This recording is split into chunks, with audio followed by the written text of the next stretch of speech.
This is the Mega Drive 2 that has video dropout issues, illegal instructions, things like that. I'm going to go ahead and start off. I was just going to use this as a sort of a circuit bending demo machine, I suppose. Just sort of get my feet wet in the water, see what it's like. It's kind of fun, I'll admit. We're going to go ahead and, well, I was just going to solder wires to it, but I've discovered I actually have a spare one of these from another Mega Drive 2 that was dead due to a lot of water damage. So I'm going to swap that out for starters. We're also going to swap out the video encoder, which is an MB3514. So we'll swap that out. So I'll swap those two chips out. So this will also give you an idea of how to desolder and resolder chips in this particular form factor. And yeah, let's get to it. Alright, so for this method what we're doing is we're putting the a piece of wire that's tinned underneath the actual chip. All we're going to do is we're going to heat the legs and pull the wire toward us, and hopefully the legs will come loose. If not, that's going to suck.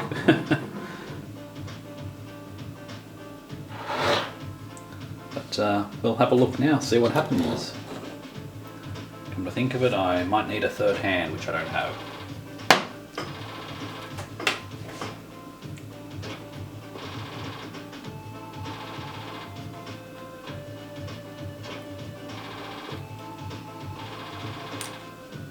Huh.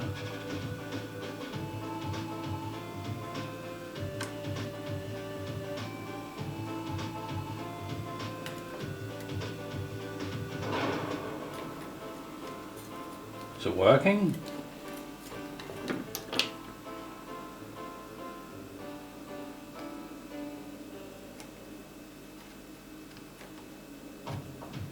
It is not working, it is just bending the legs.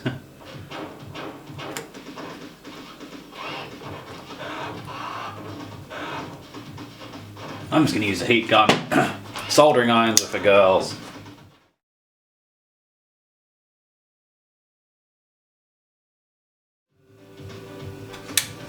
So we're going for 260, I guess. See how it goes. We're using a magical leprechaun removing tool.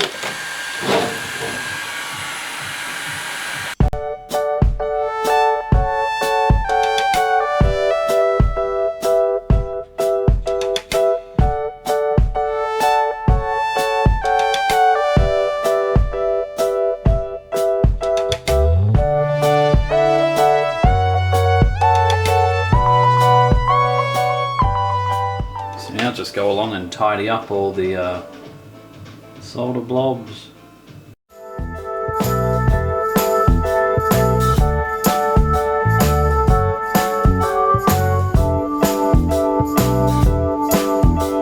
Alright, I managed to track down my flux pen.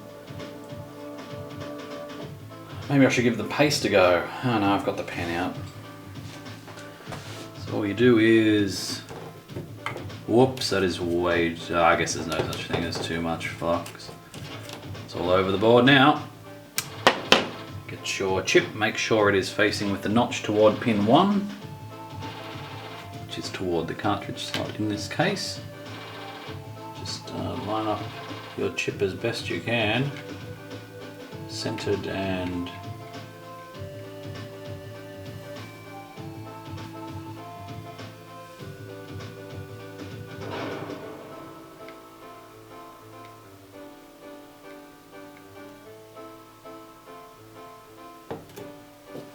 soldering iron, tack down the corners.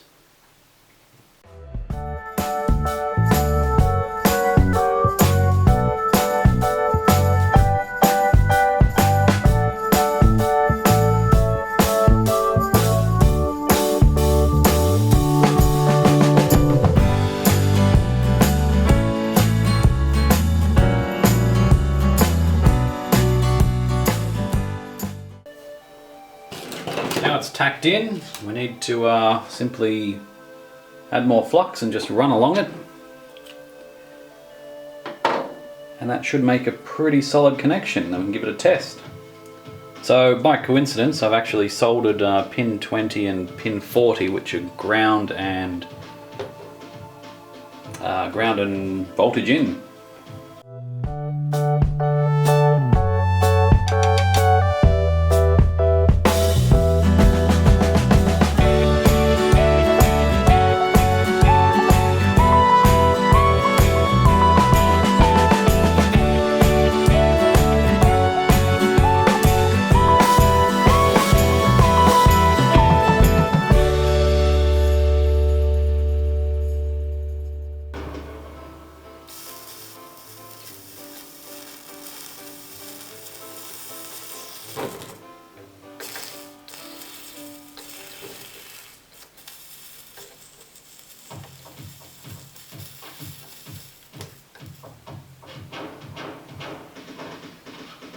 They always say don't worry about excess solder.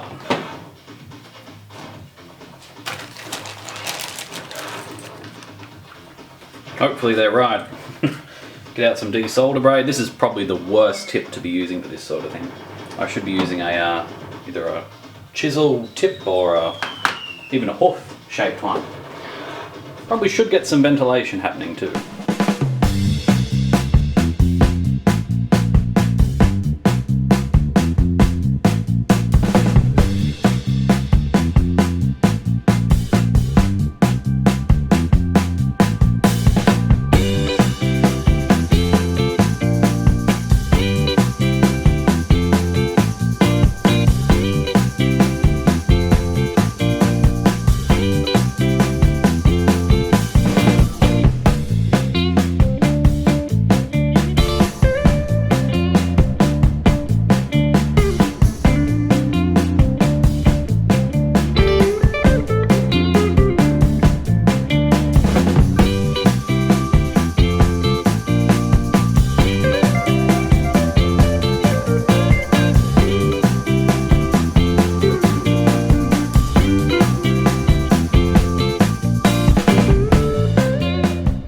That's a better view of what's happening. So add your flux.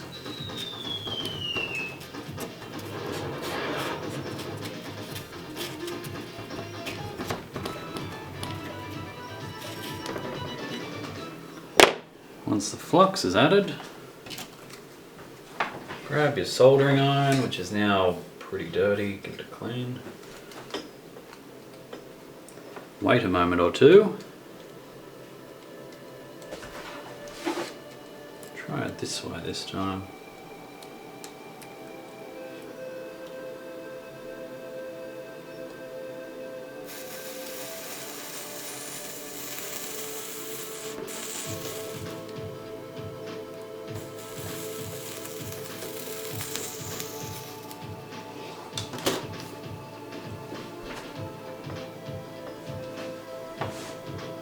Well, pins 3, 4, 5, 6 look good. All the others are joined.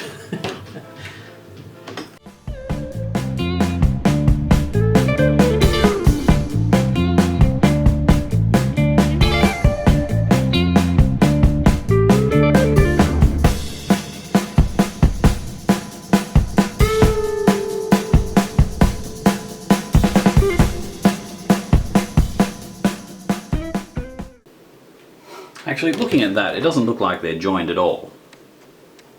It looks like maybe one in the middle and a couple down this end.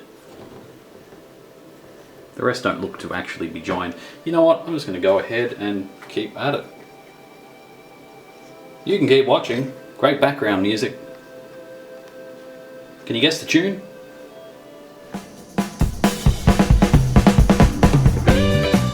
I can see why people charge a lot for component repair. As you can see, most of the pins are sort of making contact now. Both sides are all cleaned up. Okay, there's still a lot on that side that haven't, but we've got ground and 5 volt and a few address pins. So let's go hook it in and see what happens. I'm curious to see what happens, if anything.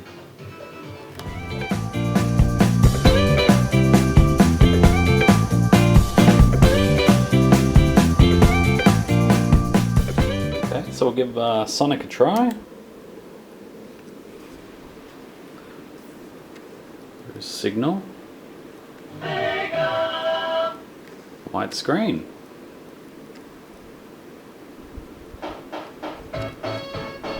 Blue screen. And sound. Okay, so we're getting whatever part controls blue screens and white screens and black screens and light blue screens. That's pretty cool.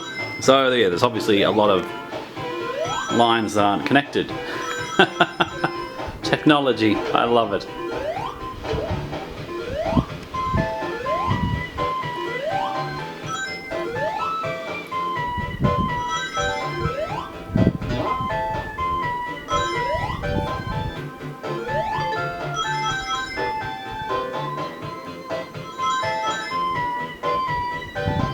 It's pretty solid looking blue color though.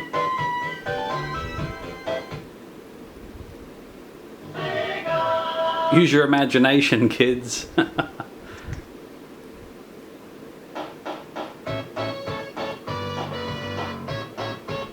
there you go. So, hasn't caught fire yet, which is good. So I'm going to go ahead and just get back to soldering some more.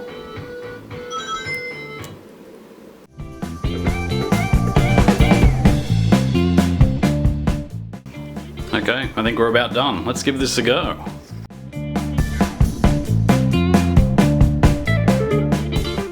Let's try a good old Sonic again. Oh, license. Oh, that's what's meant to be there, the Sega logo. I knew there was something missing.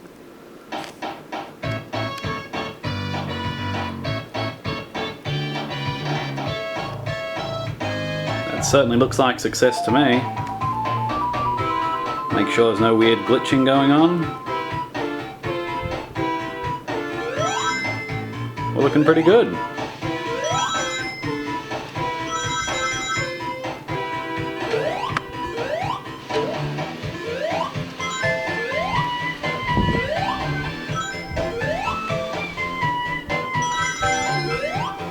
So while that's running, let's get a quick look at the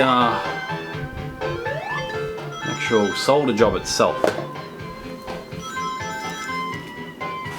Here's hoping it actually fixed the problem it was having to begin with. That would be very convenient. But it was so sporadic, you never know when it would hit. All these microchips I've got everywhere. I need a new cable too.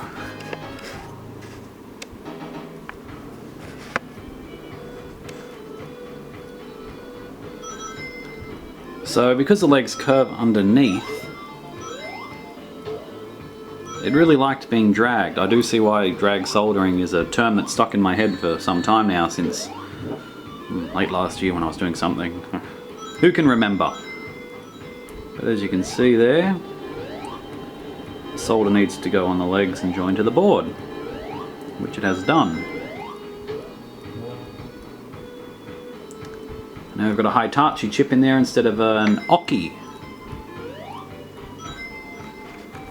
So now I'm going to go ahead and do the same thing with the video encoder, I guess. Actually, I might give it a bit more of a test with some other games, see if we're all good, then I've fixed it, and that's great. And then I can't really do that circuit bending I wanted to. Never mind. There'll be an update in the next video. Thanks for watching. This has been a tutorial on how to solder that sort of chip. And what happens when you don't solder it correctly, I guess. RetroJunkie.net for more. Dun dun dun dun dun dun dun dun dun dun. Dun dun dun dun dun dun dun dun dun. Go Sonic! Look out! It's that other guy.